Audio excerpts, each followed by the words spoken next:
Hello guys, आप लोगों का वाहिनी क्लासेस में स्वागत है। और आज हम लोग पढ़ेंगे व्याकरण के टॉपिक समास, जो कि बहुत ही कठिन होता है, लेकिन आज के बाद यह वीडियो देखने के बाद आप लोगों को बहुत ही सरल हो जाएगा। सबसे पहले आते हैं कि समास क्या होता है। समास, अब समास को लिखने के बाद हम लोग समास का अर्थ जानने का प्रयास करेंगे कि समास का अर्थ क्या होता है। जब दो या दो से अधिक पद मिलकर एक पद बनता है तो उसको हम सब लोग समास कहते हैं। जैसे कि मान ली कि राजा का पुत्र, राजा का पुत्र, राजा का पुत्र जो होता है यह समास होता कहलाता है। और राजा का पुत्र यानी कि लिख सकते हैं हम लोग यहाँ पर राजपुत्र। जैसे ही हम लोग राजपूत लिखते हैं तो यहाँ पे क्या होता है कि राजा का पुत्र कहने का मतलब होता है कि दो या दो से अधिक पद जब आपस में मिलते हैं तो यह समास बनता है। यहाँ पे आ जाता है राजपूत, यानी कि यह आपका समास हो जाता है, यह आपका समास हो जाता है। और यह जो लिखते हैं राजा का पुत्र, वह समास का विग्रह हो जाता है, समास का विग्रह। यानी कि जब हम लोग विभक्ति चिन्ह को लोप कर देते हैं तो वह समास बन जाता है, और विभक्ति चिन्ह के साथ में लिखते हैं दो या दो से अधिक पदों को तो वह समास विग्रह कहलाता है हमारे। यानी कि समास का मतलब क्या होता है कि संक्षेप करना, संक्षेप करना या छोटा करना या लघु करना। यानी कि जब दो या दो से अधिक पद दिया होता है तो उसी को हम लोग छोटा करते हैं, लघु करते हैं, संक्षेप करते हैं, इसी को हम लोग समास बोलते हैं। यानी कि जब दो या दो से अधिक पद आपस में मिलकर एक पद बनाता है तो उसे समास कहते हैं। और जो पद बन जाता है उसी के बाद उस पद को विभक्ति चिन्हों के साथ लिखते हैं तो वह आपका समास विग्रह कहलाता है। अब आते हैं हम कि समास के भेद कितने होते हैं। समास के भेद जो होते हैं वह होते हैं इस प्रकार। पहला होते हैं अव्ययी भाव, अव्ययी भाव समास। उसके बाद आपके आते हैं द्विगु समास, द्विगु समास। नंबर 3 में आते हैं द्वंद्व समास, द्वंद्व समास। उसके बाद आपको आते हैं नंबर 4 में कर्मधारय समास, कर्मधारय समास। कर्मधारय के बाद आते हैं आप नंबर 5 में तो होता है आपका बहुब्रीहि समास, बहुब्रीहि समास। बहुब्रीहि समास के बाद आते हैं तो होता है आपका तत्पुरुष समास, तत्पुरुष समास। तत्पुरुष के बाद में आते हैं एक होता है नैय्य समास, नैय्य समास। हम लोग अब बारी बारी से समास के भेद के बारे में जानने का प्रयास करेंगे। और सबसे पहले यह जानने का प्रयास करेंगे कि अगर आपके 10th के एग्जाम में किसी भी प्रकार का समास का शब्द दिया हुआ है तो हम उसको किस प्रकार पहचानेंगे। पहला होता है अव्ययी भाव समास, दूसरा होता है द्विगु समास, उसके बाद द्वंद्व समास, इसके बाद कर्मधारय, बहुब्रीहि, तत्पुरुष और नैय्य समास। सबसे पहले हम लोग यह जानने का प्रयास करेंगे कि अगर कोई शब्द आपको दिया हुआ है एग्जाम में तो हम किस प्रकार से उसके ऑप्शन के अनुसार हम उसको पहचाने कि वह कौन समास है। और यह जो पहचानने का हम लोग प्रयास करेंगे बहुत ही आपको इजी तरीके में बताया जाएगा, जो कि इस वीडियो में लास्ट तक आप बने रहिएगा तो आपको समझ में आ ही जाएगा। मान लेते हैं कि अव्ययी भाव समास, पहला होता है अव्ययी भाव समास। अगर कोई भी शब्द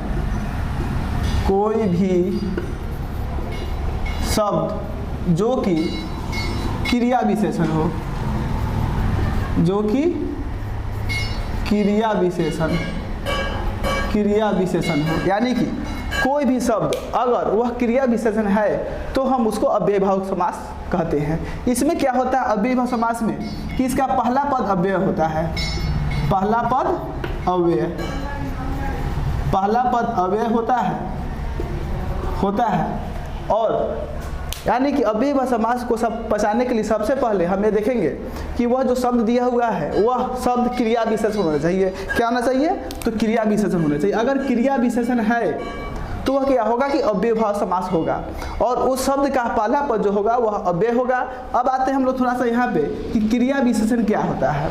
मान लीजिए कि आपको तो हमने बता दिया कि कोई भी शब्द जो कि क्रिया विशेषण होगा वह पद अव्ययी भाव समास कहलाएगा। अब हम यहाँ पे जानने का प्रयास करेंगे कि आखिर में क्रिया विशेषण क्या होती है। तो क्रिया विशेषण होती है वह, यानी कि जो शब्द किसी काम की विशेषता को बतलाती है वह शब्द क्रिया विशेषण कहलाता है। जैसे कि मान लीजिए अव्ययी भाव के समास का एग्जाम्पल लिखते हैं हम लोग प्रतिदिन, प्रतिदिन। या लिखते हैं भर पेट, या फिर आते हैं रात भर। यानी कि प्रतिदिन से यह स्पष्ट होता है कि कोई ना कोई काम प्रतिदिन हो रहा है। भर पेट यानी कि उसने भोजन को भरपेट कर लिया। अगर आते रात भर यानी कि रातों रात, या रात भर यानी कि उसने किसी काम को रातों रात किया है या रात भर किया है। यानी कि जब वह किसी काम को करेगा तो उसमें कुछ न कुछ विशेषता होगी। जब विशेषता होगी तो वह शब्द जो होगा वह क्रिया विशेषण कहलाएगा, और क्रिया विशेषण वाले जो भी शब्द होते हैं वह आपको अव्ययभाव समास कहलाते हैं। ठीक है, इसी तरह आगे हम लोग बढ़ेंगे कि द्विगु समास क्या होता है। द्विगु समास, द्विगु समास जो होता है कि वह अंक का होता है। अंक वाला शब्द हो, अंक वाला क्या हो, शब्द हो। यानी कि हम लोग गांव घर में पढ़ते गिनते हैं तो पढ़ते एगो दूगो, उसी प्रकार से एगो दूगो यानी कि द्विगु समास। द्विगु समास यानी कि अंक वाला शब्द होगा। अंक वाला शब्द कहने का मतलब क्या होगा कि इसका पहला पद जो होगा, इसका पहला पद जो होगा वह क्या होगा, संख्यावाची होगा, संख्यावाची होगा। यानी संख्यावाची करने का मतलब पहला पद में वहाँ पर संख्या दिखाई देगा आपको। जब शब्द को पढ़िएगा तो वहाँ पे लगेगा कि यहाँ पर कोई ना कोई या किसी न किसी संख्या को इंगित कर रहा है। जैसे कि मान लेते हैं यहाँ पे 9 गरह, सप्तर्षि, पंचवटी, चौराहा, त्रिनेत्र। यानी कि 9 ग्रह। जैसे ही हम लोग शब्द को देखते हैं कि यहाँ पे 9 ग्रह लिखा हुआ है तो 9 ग्रह के यानी कि 9 से मतलब होता है कि 9, यानी 9 ग्रहों का समूह 9 ग्रह। सप्त मान होता है 7, पंच मतलब होता है 5, चौराहा माने 4 राहों का समूह, त्रि का मतलब होता है 3। यानी कि जो भी शब्द संख्या वाला होगा, यानी कि जिस शब्द का पहला पद जो होगा वह संख्यावाची होगा तो वह द्विगु समास कहलाएगा। द्विगु समास के आगे बढ़ने से पहले हम लोग यहाँ पे त्रिनेत्र जो दिया हुआ है इसको गोला कर लेंगे। यह बताएंगे अंत में कि किस प्रकार ऑप्शन के अनुसार त्रिनेत्र शब्द जो है वह द्विगु समास होते हुए और फिर कौन कौन सा वह समास बन जाता है। अब आते हैं हम लोग कर्मधारय समास और बहुब्रीहि समास को थोड़ा देर के लिए छोड़ देते हैं, क्योंकि यह दोनों समास जो है अभी तक आप अगर व्याकरण का किसी भी किताब को पढ़े होइएगा तो जो एग्जाम्पल आपको कर्मधारय समास में दिया होता है वही एग्जाम्पल आपको बहुब्रीहि समास में दिया होता है। और यहाँ पे अभी के अभी आपको क्लियर कर जाएगा कि जो समास कर्मधारय हो सकता है वह बहुब्रीहि नहीं हो सकता है। और कभी कभी एग्जाम में कर्मधारय समास का एग्जाम्पल दिया रहता है और वहाँ पे ऑप्शन में कर्मधारय भी रहता है और बहुब्रीहि रहता है। ये दोनों को हम आज क्लियरफाई करेंगे अंत में कि कर्मधारय समास कब होता है और बहुब्रीहि समास कब होता है। अब आते हैं कि नैय्य समास। नैय्य समास का मतलब क्या होता है कि जिस शब्द के अंत में, जिस शब्द के शुरू में, किसमें, शुरू में, जिस शब्द के शुरू में बस मात्र 2 ही चीज लगा हो। क्या लगा हो, एक तो अ लगा हो, दूसरा अन लगा हो। जब किसी भी शब्द के शुरू में जब अ लगा होता है या अन लगा होता है तो उस समास को हम लोग नए समास कहते हैं। नए समास का मतलब ही होता है कि जिस शब्द से नकारात्मक का बोध हो। किससे बोध हो, नकारात्मक का बोध हो। नकारात्मक यानी कि जिस किसी भी शब्द से आपको शब्द को पढ़ने के बाद यह लग जाएगा कि यह शब्द नकारात्मक अर्थ स्पष्ट कर रहा है तो वह समास नया समास होता है। नए समास का एग्जाम्पल में हम लोग आते हैं तो यहाँ पर दिया होगा अज्ञानी, यानी कि जिसको ज्ञान न हो। अनजान यानी कि वह किसी को जान पहचान न हो, अनजान हो। उसके बाद आते हैं असाक्षर। असाक्षर यानी कि अज्ञानी, अनजान, असाक्षर। जैसे ही वर्ड आपको दिखाई देगा तो आप लोग सबसे पहले यह देखने का प्रयास करेंगे कि शब्द में अ तथा अन लगा हुआ है कि नहीं। जब अ लगा हुआ है अज्ञानी, अनजान में अन लगा हुआ है, असाक्षर में अ लगा हुआ है, यानी कि जब किसी शब्द के शुरू में अ लगा हो या अन लगा हो और वह शब्द नकारात्मक अर्थ को स्पष्ट करता है तो इससे हमारे यह क्लियर होता है कि वह जो शब्द होगा वह कौन समास होगा, नैय्य समास होगा। अब आते हैं हम लोग कि कर्मधारय समास और बहुब्रीहि समास क्या होता है। तो कर्मधारय समास यह दोनों जो होता है वह ऑप्शन के मुताबिक होता है, यानी कि ऑप्शन में अगर आपको दिया हुआ है, सबसे पहले यह जान जाइए कि बहुब्रीहि समास में कौन आता है कौन नहीं आता है। तो बहुब्रीहि समास में बस इतना ही ध्यान रखना है कि जिस किसी शब्द से भगवान या रावण दिखाई दे, यानी कि लंबोदर, हंसवाहिनी, विद्यादायिनी, वंशीधर, जैसे कि एग्जाम्पल लिखते हैं हम हंसवाहिनी, हंसवाहिनी, लंबोदर, पीताम्बर, उसके बाद दशानन, त्रिनेत्र। यानी कि अगर ऑप्शन में आपको लिखा हुआ है कि दशानन जो है वह कौन समास है, यहाँ पर देखिए दशानन और त्रिनेत्र जो है यह बहुत ही डेंजर होता है, क्योंकि यह एग्जाम में बार बार कंफ्यूज करता है। आपका आंसर कुछ होता है लेकिन बोर्ड का आंसर कुछ और रहता है, तो वहाँ पे जाके आप 2 नंबर की गलती कर देते हैं। जो कि इस वीडियो को अंत तक देखते रहिएगा तो ये आपका 2 नंबर कंफर्म हो जाएगा कि त्रिनेत्र और दशानन किस ऑप्शन के हिसाब से यह कौन सा समास बनेगा। अब हम आते हैं, मान लीजिए कि यानी कि पीताम्बर आपको दिया हुआ लंबोदर। लंबोदर का अर्थ क्या होता है? गणेश, यानी कि गणेश मतलब भगवान। यानी कि अगर ऑप्शन में दिया हुआ है एग्जाम में कि लंबोदर कौन समास है और वहाँ पर कर्मधारय भी ऑप्शन में है और बहुब्रीहि ऑप्शन में है, या बार बार किताब में दिखाई देता है कि कर्मधारय समास, बहुब्रीहि समास। कर्मधारय समास में एग्जाम्पल बुक में वही दिया होता है जो कि बहुब्रीहि समास होता है, यानी कि दोनों समास में थोड़ा का डिफरेंस होता है जो कि बच्चों के पकड़ में नहीं आती है। और जब आप कभी भी आपको यहाँ पर पीताम्बर दिखाई दे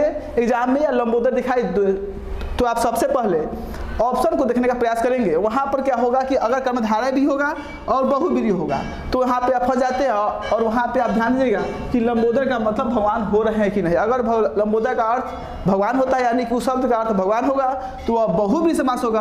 अगर बहुब्रीहि का ऑप्शन आपके एग्जाम में नहीं है तब वह जाके हर हाल में कर्मधारय समास होगा। और यहाँ पे एक समास बचता है क्या? तत्पुरुष समास। तत्पुरुष समास यानी कि हम आते हैं तत्पुरुष समास पे आने से पहले एक चीज़ को हम क्लियर करते हैं कि सर यहाँ पे भी त्रिनेत्र लिखे थे जो कि द्विगु समास में है, और यहाँ पर भी त्रिनेत्र लिखे हैं जो कि आपको बहुब्रीहि समास में है। और यहाँ पर एक और एग्जाम्पल ले लीजिए जिसको बोलते हैं दशानन। अगर एग्जाम में आपके आ गया कि त्रिनेत्र जो है कौन समास है और वहाँ पर ऑप्शन में द्वंद्व समास भी है और बहुब्रीहि समास भी है। आपने तो पढ़ रखा है कि जिस किसी भी शब्द में संख्यावाची होता है वह शब्द द्विगु समास होता है, लेकिन वहाँ पर बहुब्रीहि समास भी दिया हुआ है। तो हर हाल में क्या होगा कि त्रिनेत्र का मतलब शंकर होता है, दशानन का मतलब रावण होता है, और हमने अंत में लिख दिया है कि भगवान या रावण जिस किसी भी शब्द से आपको दिखाई देगा वह शब्द हर हाल में बहुब्रीहि समास होगा। यानी कि बहुब्रीहि समास जो है वह द्विगु समास को ले लेता है, दूसरा में कर्मधारय को ले लेता है, एक में तीसरा अपने आप होता है। इसलिए समास का हीरो जो होता है वह आपको बहुब्रीहि समास कहा जाता है, क्योंकि यह खुद अपने आप का होता ही है। उसके बाद एक कर्मधारय को लेता है, उसके बाद द्विगु को लेता है, यानी कि इस पर 3 अधिकार वह कर लेता है जो कि आपका बहुब्रीहि समास है। इसलिए एग्जाम में जब कभी भी आप देखें कि भगवान अगर दिखाई दे और उसके ऑप्शन में अगर वहाँ पर बहुब्रीहि समास दिया हुआ है, किसी भी ऑप्शन में अगर बहुब्रीहि समास दिया हुआ है तो सबसे पहले आप यह जानने का प्रयास करें कि उस शब्द से भगवान का अर्थ निकलता है कि नहीं। अगर निकलता है तो वह हर हाल में यानी कि 100 में 110% गारंटी है कि वह समास बहुब्रीहि समास होगी। अब आते हैं, हम आपका बचता है क्या? तत्पुरुष समास। तत्पुरुष समास को ध्यान से पढ़ेंगे, यह ज़्यादा कठिन भी नहीं है और ज़्यादा सरल भी नहीं है।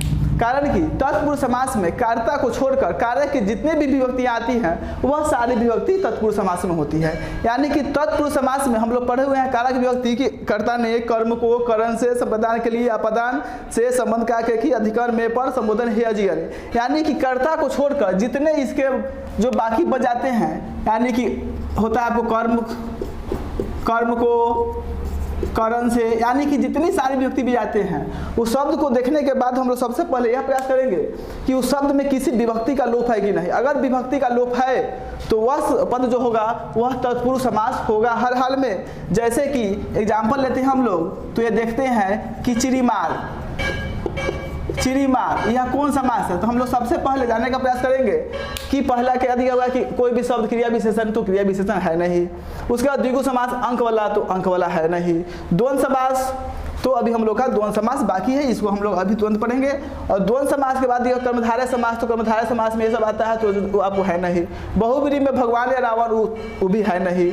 अब देखते हैं नैया समास, तो अ तथा अन लगा हुआ है नहीं। यानी कि इसमें जब इसका अर्थ निकलता है तो होता है कि चिड़िया को मारने वाला, यानी कि चिड़ीमार। और जब यहाँ पर चिड़िया को मारने वाला आ जाता है, जैसे ही चिड़िया को मारने वाला मारने वाला यहाँ पे जो होता है को होता है या विभक्ति चिन्ह होता है। और जब भी किसी शब्द में विभक्ति चिन्ह दिखाई देगा तो वह हर हाल में आपका तत्पुरुष समास होगा।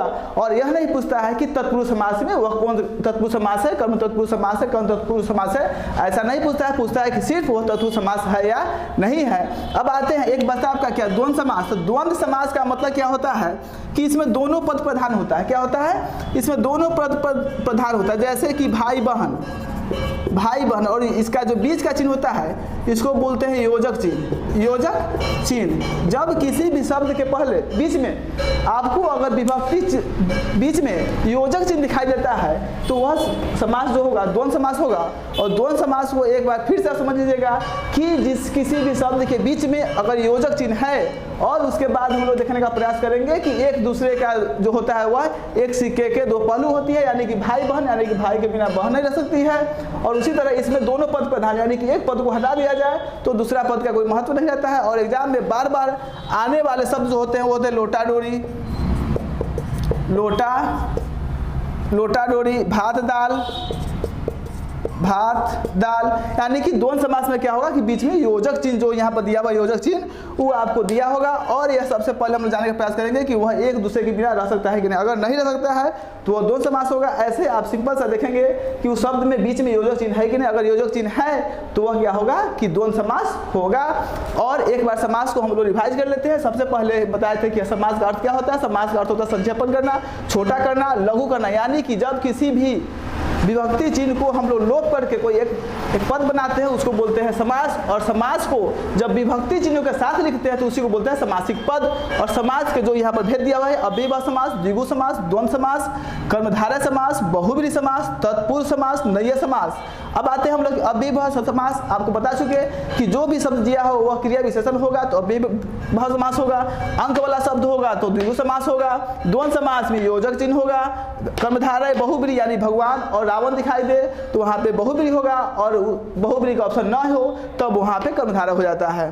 तत्पुरुष समास बता दिए कि जब किसी भी शब्द में विभक्ति चिन्ह का लोप होता है और वह विभक्ति चिन्ह कारक के भेदों के अंतर्गत आती है तो वह तत्पुरुष समास होगा। नैय्य समास जिस शब्द के शुरू में अ या अन लगा हो या वह नकारात्मक का बोध करता हो तो वह नैय्य समास होता है। इस प्रकार से हमें पूर्ण विश्वास है कि आपको समास जो है यह समझ में आई होगी। और अभी के जो एग्जाम आने वाली उसमें आप समास के किसी भी शब्द को नहीं छोड़ेंगे और ऑप्शन के अनुसार सबसे पहले यह देख लेंगे कि वह बहुब्रीहि समास है कि नहीं। धन्यवाद बच्चों। इसी तरह आप लोग इस वीडियो को शेयर करें, लाइक करें, कमेंट करें, जिससे हम ज़्यादा उत्साहित होकर आप लोगों के लिए नए वीडियो को ला सकें। Thank you.